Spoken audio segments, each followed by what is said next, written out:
Good morning, everyone. Today we're going to be talking about clinical documentation barriers. Let's go ahead and get started here.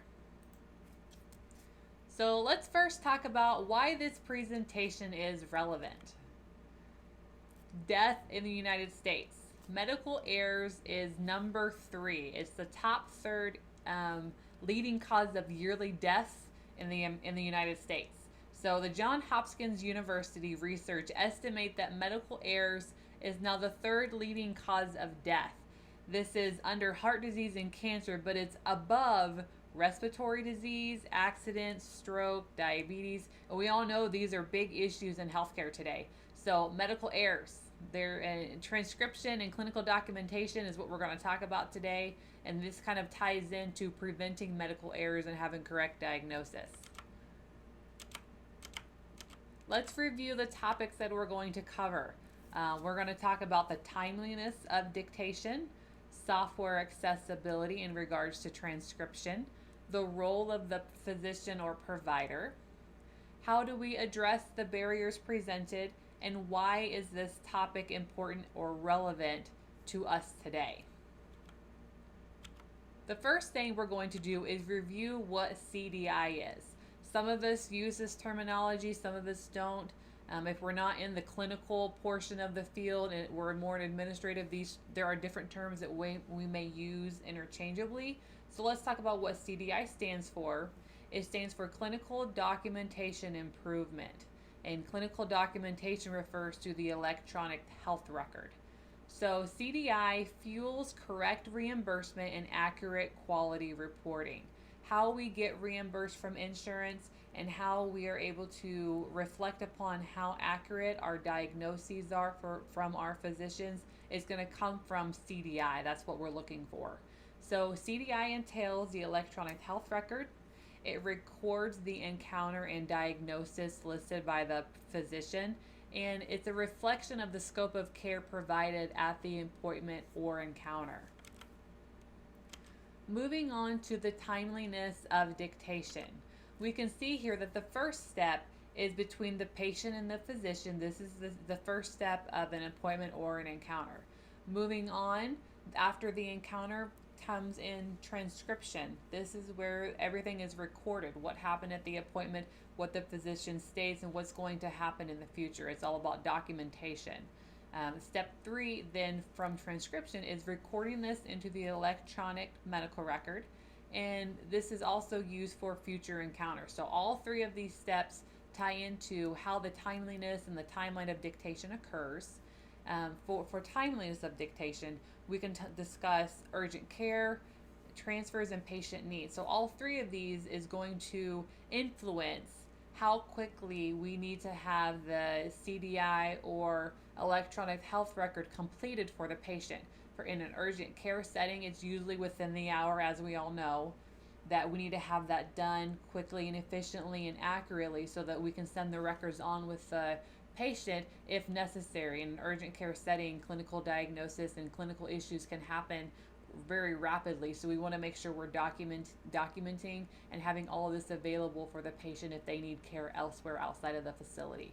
So that ties into the patient's need. How clinically relevant is it that we have all of this transcription and dictation done in a timely manner? So one of the barriers we have now is our physicians are unable to provide this quickly and efficiently. This can be due to dictation issues with software and hardware that we're going to discuss later on.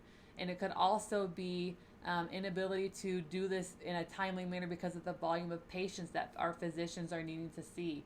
We have a high PCP or primary care provider right here. So being able to document and get all of this information recorded into the health record is a barrier that we're going to discuss today.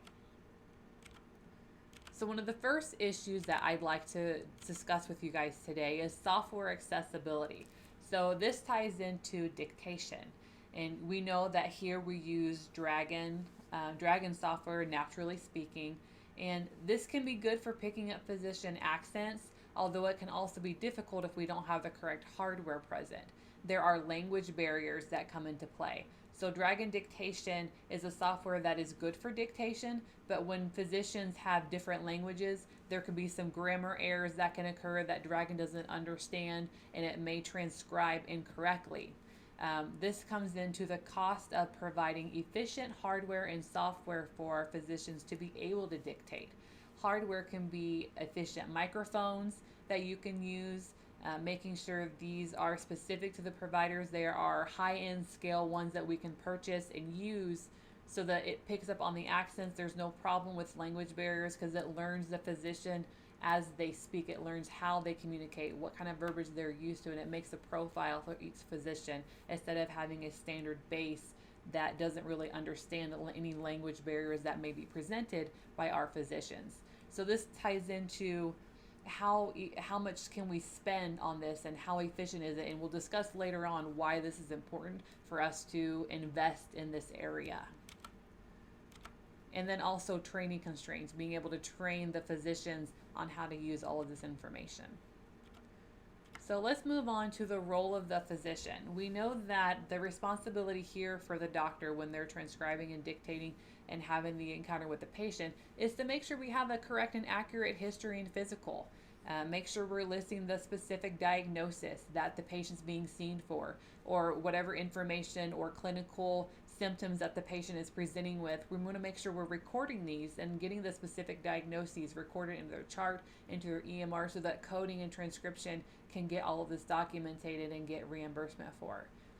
It's also important for the role of the physician to ensure that we have efficient and accurate documentation of the current illness, not only with their history, making sure that the current illness and what we're seeing them for is being addressed and documented properly. So thinking about all of these language barriers, the software, hardware issues that we need to invest in. So how do we address these barriers that physicians are facing with time constraints, getting transcription done on time? So there's some things that we can discuss to kind of find out how we can address this. So hospitals and healthcare systems need to compensate for this lack of training by instituting educational programs and tools that align healthcare providers with proper documentation practices and remove barriers to achieving clinical documentation improvement. So what this is telling us is it's saying that there is a need. There's a need for us to compensate for a lack of training, that we don't have, our providers don't have the tools, they don't have the training necessary so that we're getting correct and accurate and efficient clinical documentation. We need to provide educational programs. So educational programs can be implementing a liaison so that we can get tools and training done between providers and transcription so that they kind of work together to find a system that works for everyone so we get everything completed accurately for the patient. Maybe creating a committee that processes everything in the clinical documentation, how we can improve this. We can also hire third-party administrators. We can find other resources to get our providers trained and provide input from the outside to see how we can improve these processes. And by doing this, we can remove the barriers and achieve good clinical documentation. And this is important. We're going to discuss that here in just a minute. So ensuring we have physician engagement and training, the proper software and hardware, let's go ahead and get that invested in so that we give them the tools necessary so that it's going to be at their responsibility. Once we get them trained, they're going to have the good software and the efficient hardware to get all of this done. And then we're going to invest in our providers. We're going to give them the tools necessary to get the job done, basically. So why is this topic important and relevant? Why are we discussing this today? We know that insurance reimbursement is how we fund our facility. It's how we keep patients coming in the door. And by getting correct diagnosis and getting coding done efficiently, we're going to be able to get this reimbursement from insurances and keep our doors open. We're going to keep funding coming in. We're going to be able to support ourselves. And this ties into correct coding, and then classification of patients is important so that we get the correct diagnosis for them. By continuing discussing this, why is this topic important or relevant? Good health. We know that an accurate history and physical is vital to a positive patient outcome. We can have quality improvement measures. We can improve the quality of care delivered to our patients, which can improve their overall health and boost our facility's reputation for providing good care and good service.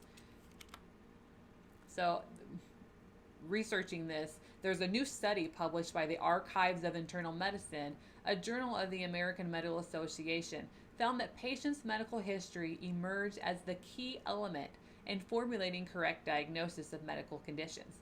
So when we think about this, we think about lab, radiology, there's testing, there's a physical examination, but this study is saying that medical history, the history of the patient, what has happened before, what have we documented before, is the key factor in finding the correct diagnosis. And that's our goal in healthcare, right? We want to treat the patient, get their specific need and symptoms addressed accurately. So history is a good way, it's a good tool to use for diagnosis.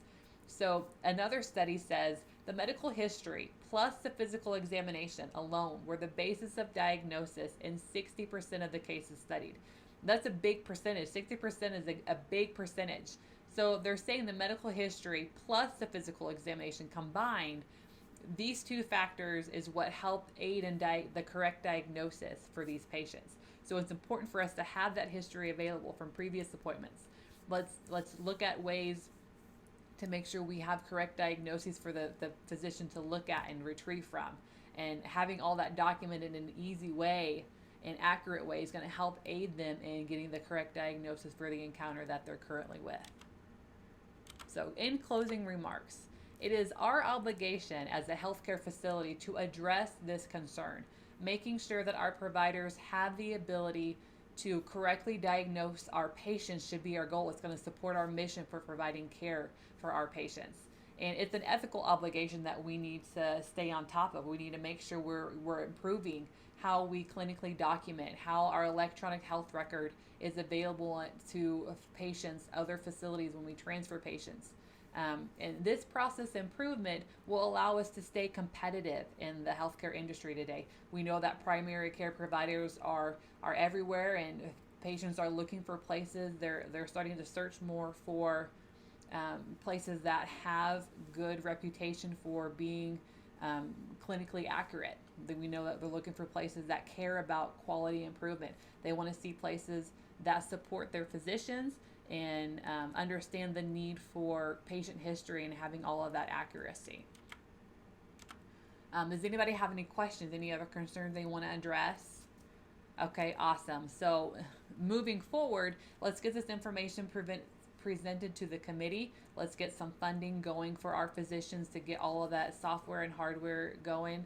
And we can also find ways to present this information to the board to get more funding and maybe get some positions open for clinical documentation improvement, because we discussed why it's relevant and why it's important.